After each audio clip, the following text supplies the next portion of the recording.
Vamos conversar um pouquinho sobre carreira? Talvez você esteja, como eu, se perguntando quais são os atributos necessários para um bom profissional, para uma pessoa adequada para o mercado de trabalho em pleno 2023, onde já estamos nos relacionando com inteligência artificial, produzindo conversas humanizadas, produzindo música, produzindo imagem, onde já lidamos com algoritmos altamente bem desenvolvidos ao ponto de nos encontrar na rua, em outdoors, em banners, sabendo aquilo que a gente pesquisa e oferecendo para a gente aquilo que tem relação com as nossas preferências. O fato é que a gente já vive aquilo que há pouco tempo atrás a gente achava que era coisa de futuro, coisa de cinemas de Hollywood. E aí a gente fica se perguntando, como que eu faço para ser o profissional adequado?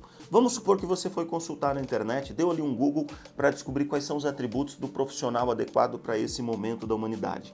E aí você vai encontrar atributos como características, competências como habilidade para lidar com improviso, a habilidade para lidar com ambientes altamente inovadores, habilidades de comunicação, de alto desempenho, e, enfim, você encontra ali uma porção de características que não parecem exatamente ser aquilo que você é. E aí você pode ficar se perguntando, como que eu faço para me tornar essa pessoa? Eis aí um grande problema.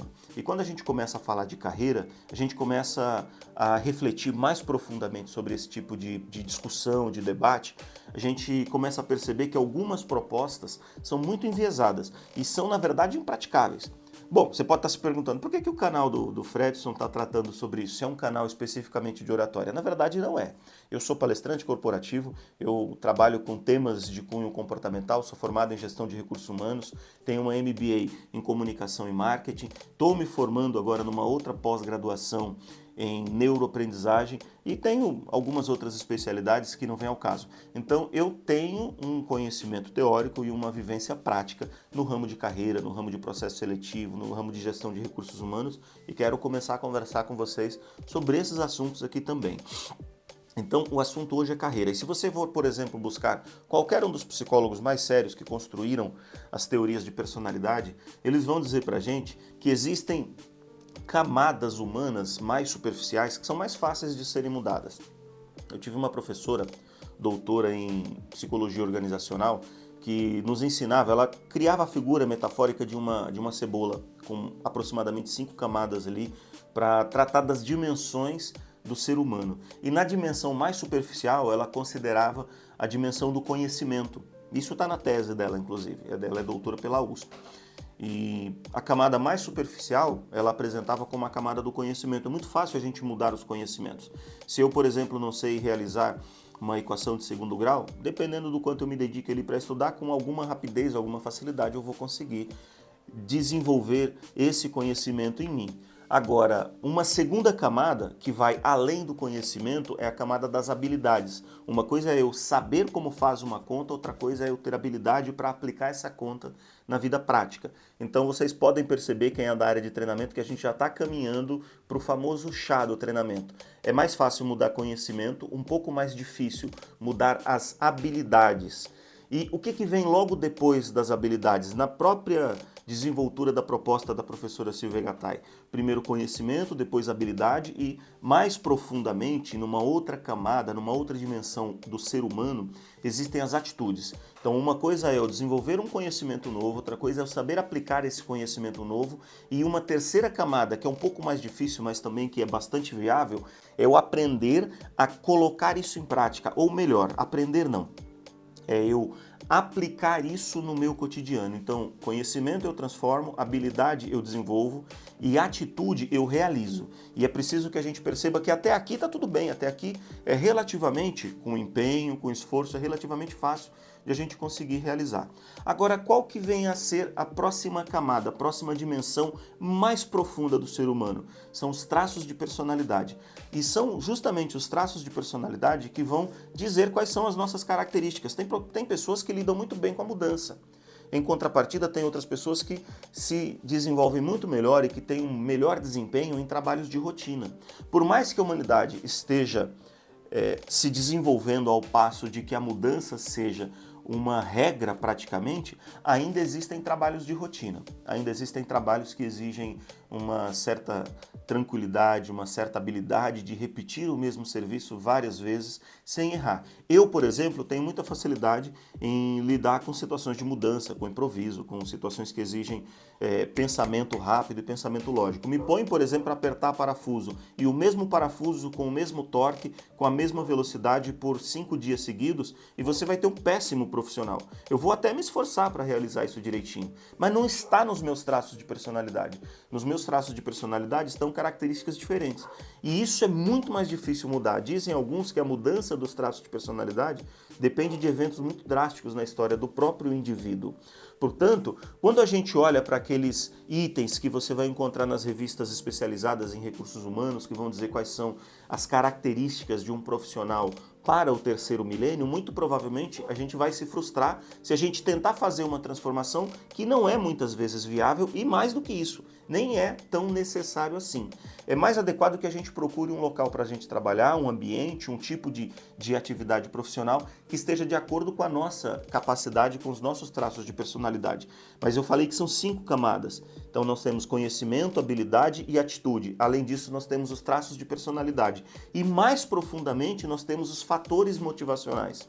Muita gente fala em palestra motivacional. Eu particularmente não gosto dessa expressão. Eu até uso porque ela é popularmente mais fácil de ser comunicada. Mas o que motiva de fato uma pessoa é algo que está muito, mas muito profundo nela. Por exemplo, tem gente que se motiva por dinheiro. Já tem gente que se motiva por desafio. Tem gente que se motiva para estruturar uma condição saudável para a própria família, tem gente que se motiva pelo aprendizado, tem gente que se motiva pelo relacionamento, tem gente que se motiva por uma porção de coisas diferentes umas das outras, e aí é ainda mais complexo mudar, porque é uma camada que está aquém, está mais profunda do que os próprios traços de personalidade. Eu não consigo pegar uma pessoa, por exemplo, que se motiva por uma realização financeira e transformar intimamente essa pessoa ao passo de fazer com que ela se motive por uma realização social, por uma realização humana que não tenha nenhuma vantagem financeira. É uma característica daquela pessoa, vai além dos traços de personalidade e a gente encontra a dimensão mais íntima, que são os fatores motivacionais. Portanto, é mais adequado que a gente olhe para as possíveis carreiras que existem e façamos um mapeamento das nossas características e daquilo que a carreira precisa e façamos o casamento perfeito. Existe, por exemplo, eu não me lembro agora de memória exatamente em que país que nasceu, se eu não me engano é americano, um psicólogo chamado Holland, o sobrenome dele é Holland, e ele desenvolve um estudo a respeito dos traços de personalidade, das características humanas na sua relação com as profissões. E a partir do estudo dele nasce o chamado mapa Holland e mapa de preferências. Praticamente todas as escolas de nível médio no Canadá, nos Estados Unidos e em outros países da Europa, países mais desenvolvidos, utilizam, que é uma maneira de mapear quais são as características das pessoas e quais são os caminhos profissionais que serão mais adequados a essas pessoas. Mas como um produto sintético desse teste, eu vou te oferecer aqui uma pequena reflexão. Faça um círculo, tá? Faça um pequeno círculo mapeando aquilo que você gosta de fazer, as suas preferências. As minhas preferências são essas aqui. Eu gosto disso, disso, disso, disso, disso. Então você vai ter um círculo que tem aquilo que você gosta de fazer. Ao lado desse, você vai desenhar um outro círculo e vai dimensionar nesse círculo aquilo que você sabe fazer, que você tem competência técnica e competência comportamental para realizar. Então você vai ter um círculo com aquilo que você gosta e um círculo com aquilo que você sabe. Fredson, são as mesmas coisas? Nem sempre. Eu posso gostar muito de futebol, mas eu particularmente tenho uma habilidade quase zero no traquejo com a bola. Eu e a bola não me comunicamos muito bem, mas eu gosto de futebol. Então, eis aqui um exemplo. Eu gosto de futebol, mas não sei jogar bola. Não sou um habilidoso jogador de futebol. Então é importante que eu dimensione essas duas coisas e que eu ajunte esses círculos criando uma área de intermitência, uma área de encontro desses dois círculos. Então a gente vai ter uma intersecção entre os dois círculos. Agora vem o pulo do gato. Na parte superior você vai fazer um outro círculo e no círculo de cima você vai escrever as coisas que o mercado precisa que você saiba fazer. Aquilo que o mercado toparia pagar e pagar às vezes muito bem para que você realizasse.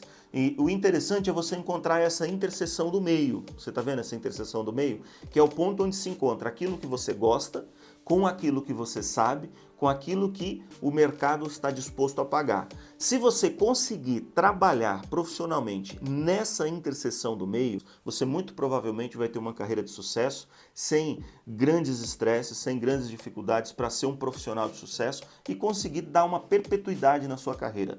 Mas enquanto a gente não consegue isso, o importante é que a gente encontre aquilo que a gente é capaz de fazer, que está no círculo daquilo que a gente sabe fazer e que também se encontra com o círculo daquilo que o mercado é capaz de pagar. Mas um bom planejamento de carreira faz com que a gente tenha a nossa vida profissional demarcada por esse encontro, mas focando em alcançar o ponto central desse diagrama, que é o ponto daquilo que eu gosto, com aquilo que eu sei, com aquilo que o mercado está disposto a pagar.